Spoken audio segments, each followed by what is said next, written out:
नमस्कार दोस्तों, आप सभी का एक बार फिर से स्वागत है आपके चैनल जिंदगी के फंडे में। हर साल कार्तिक मास की कृष्ण पक्ष की चतुर्थी के दिन महिलाएं अपने पति को लंबे आयु के लिए निर्जला व्रत रखती है। इस दिन को करवा चौथ कहा जाता है। रात में चांद को देखने के बाद और अपने पति का चेहरा देखने के बाद महिलाएं इस व्रत को खुलती हैं। करवा चौथ के व्रत को लेकर शास्त्रों में बताया गया है कि इस व्रत को करने से पति की आयु लंबी होती है, साथ ही इसको करने से वैवाहिक जीवन की सारी परेशानियां भी दूर होती है और सौभाग्य की प्राप्ति होती। तो आइए सुनते हैं करवा चौथ की व्रत कथा। एक साहूकार के साथ लड़के और एक लड़की थी। सेठानी समेत उसके सभी बहू और बेटी ने करवा चौथ का व्रत रखा। साहूकार के लड़के अपनी बहन से बहुत प्यार करते थे। साहूकार के लड़के जब भोजन करने लगे तो उन्होंने अपनी बहन से भोजन करने के लिए कहा। इस पर उनकी बहन ने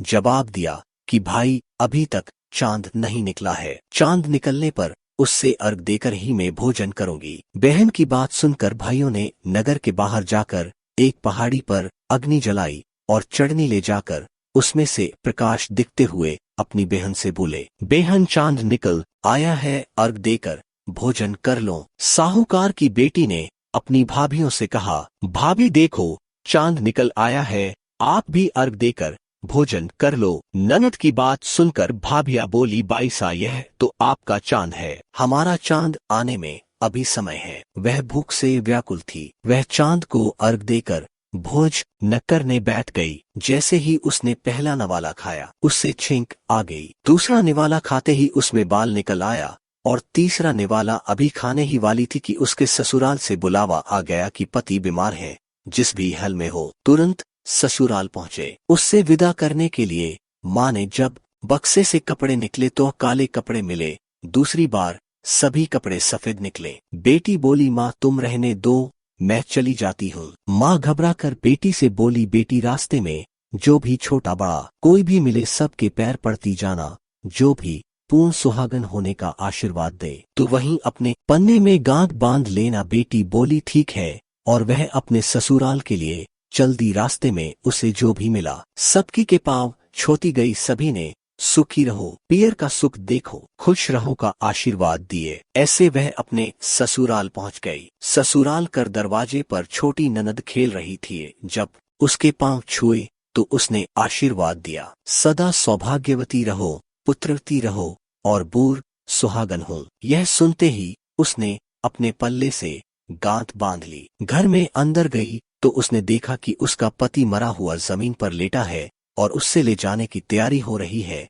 वह बहुत रोई, बहुत चिल्लाई। जैसे ही उसे ले जाने लगे वह रोते चिल्लाते बोली, मैं इन्हीं ले जाने नहीं दूंगी। फिर भी जब कोई नहीं माना तो वह बोली, मैं भी साथ जाऊंगी, और तू नहीं मानी तो सब बोले चलो साथ में। जब पति को जलने का समय आया तो बोली, मैं इन्हें जलाने भी नहीं दूंगी। तो सब ही बोले, पहले तो पति को खा गई, अब उसकी मिट्टी भी खराब कर रही है। लेकिन वह नहीं मानी। गांव के सभी बड़े लोगों ने यह निर्णय किया कि इससे यहीं रहने दो, इसके लिए एक झुपड़ी बनवा दो। वह वहां अपने पति को लेकर रहने लगी। वो पति की साफ सफाई करती और उसके पास बैठी रहती।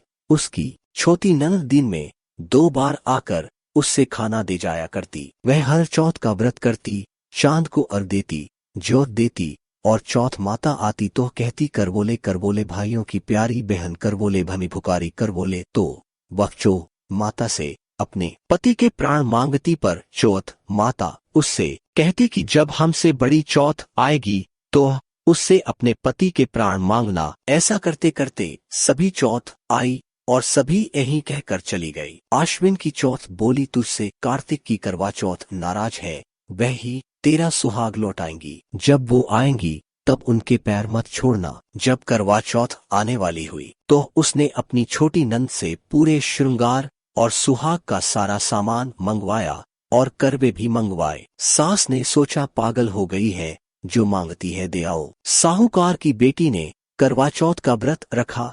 चांद निकलने ने पर अर्घ दिए, चौथ माता की ज्योत करी। जब चौथ माता प्रकट हुई तो चौथ माता बोली, करवोले करवोले 7 भाइयों की प्यारी बहन, करवोले दिन में चांद उगाने वाली, करवोले घनी भुकारी करवोले। तब उसने उनके पैर पकड़ लिए और बोली, माता मेरा सुहाग मुझे वापस कर दो। चौथ माता बोली, तू तो बड़ी भूखी है, 7 भाइयों की प्यारी बहन है, तुझे सुहाग से क्या काम। तब वह बोली, नहीं माता नहीं, मैं आपके पैर तब तक नहीं छोड़ूंगी जब तक आप मेरा सुहाग वापस नहीं करती। चौथ माता ने सुहाग का सारा सामान मांगा तो उसने एक एक करके 16 श्रृंगार का सारा सामान माता को दे दिया। चौथ माता ने अपनी आंखों से काजल निकाला, नाखूनों से मेहंदी निकाली और मांग से सिंदूर निकाला और चीट की उंगली का छिंटा दिए। उसका पति जीवित हो गया और चौथ माता जाते जाते उसकी झुपड़ी पर लात मार गई, जिससे उसकी झुपड़ी महल बन गई। जब छोटी ननद अगले दिन खाना लेकर आई तो उसने देखा कि भाभी की झुपड़ी की जगह तो महल खड़ा है। वो ननद को देखते ही दौड़ी दौड़ी उसके पास आई और बोली, देखो बाईसा, आपका भाई वापस आ गया, घर जाओ और सासू माँ से कहो गाजे बाजे के साथ हम मेले में आए। ननद दौड़ी दौड़ी माँ के पास जाकर बोली, माँ भाई जिंदा हो गया। माँ बोली, उस भाभी के साथ तेरा भी दिमाग खराब हो गया है। ननद बोली, नहीं माँ, मैंने देखा है, भाई सच में जिंदा हो गया है। भाभी ने गाजे बाजे के साथ हम में बुलाया है। घरवाले गाजे बाजे के साथ अपने बेटे को लेने पहुंचे। बेटे को जिंदा देखकर माँ बहू के पैर छूने लगी और बहू सास के पैर छूकर बोली, देखो माँ, आपका बेटा वापस आ गया। सास बोली, मैंने तो साल भर पहले ही इससे घर से भेज दिए था, वो तो तू ही है जो इससे वापस लेकर आई है। हमारी चौथ माता से यही अपेक्षा है, जैसा साहूकार की बेटी के साथ पहले किया था वैसा किसी के साथ न करें, और जैसे बाद में उससे उसका सुहाग दिया वैसे सबको देना और सभी पर अपनी कृपा बनाना। जय चौथ माता। अगर कथा पसंद आई हो तो वीडियो को लाइक करें और सभी के साथ शेयर करें और चैनल को सब्सक्राइब जरूर करें। हम लाते रहेंगे जिंदगी के फंदे आपके लिए।